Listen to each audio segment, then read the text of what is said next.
L'Ideal 7, c'est la plus petite de la gamme, parce qu'il y a la 8, 9 et 10. Donc l'Ideal 7, elle a un monorotor, principalement, par rapport aux autres qui sont en birotor.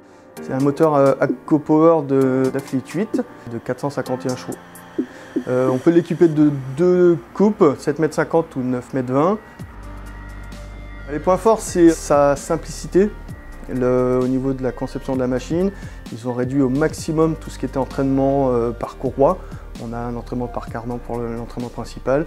Simplicité d'utilisation, performance par rapport aux longueurs du rotor.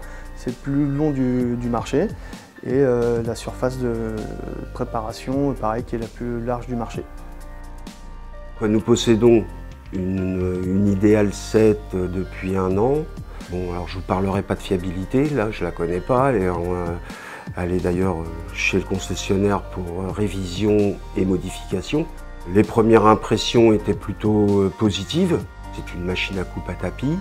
Ça marche, franchement, ça marche plutôt pas mal. C'est une coupe qui est depuis très longtemps dans le groupe ACO, donc il y a énormément de références, d'historique.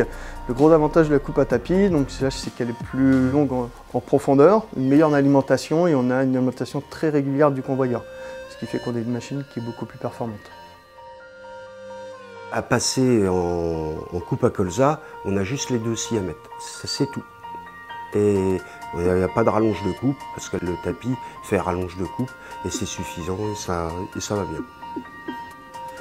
Après, c'est une machine à 1 rotor.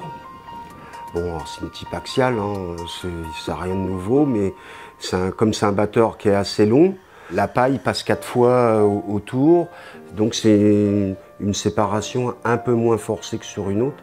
Au niveau entretien de la machine, c'est assez simple. Déjà, le radiateur, il n'y a pas besoin de le souffler tous les jours. J'estime qu'une fois tous les 400 hectares, c'est suffisant. Elle se nettoie toute seule par un système de pale inversé. Il n'y a pas de poussière sur le moteur. Le moteur est toujours propre. Bon, après, il y a les points de graissage classiques aux autres machines. Mais je trouve que c'est appréciable et ça permet d'être serein lors d'une journée où il fait chaud. Parce que la machine, elle est à 86 degrés. Même s'il fait chaud, elle est toujours à 86 degrés. Ce qui est aussi appréciable, c'est qu'on retrouve la même poignée que sur les tracteurs. Bon, c'est pas les mêmes fonctions, mais c'est la même poignée, c'est le même écran, donc c'est un peu plus facile d'utilisation. C'est vrai que quelqu'un qui a un Fenn qui monte dans une moissonneuse Fenn trouvera facilement ses marques. Un très bon broyage, ça écarte bien, même s'il n'y a pas de système pour envoyer la paille plus large. C'est un système de rotation du broyeur qui tourne assez vite. Facile à régler. On fait des lentilles en lentilles de semence. On a une bonne qualité de germination derrière. Il n'y a pas de souci. Elle a la particularité d'être à 3,50 m au transport, même en ayant des pneus de 800. On fait quand même pas mal de routes avec la Moisbat. On a un très bon chariot de coupe. Ça suit parfaitement la machine, 4 roues directrices. C'est un chariot de coupe Ziegler. C'est tip top.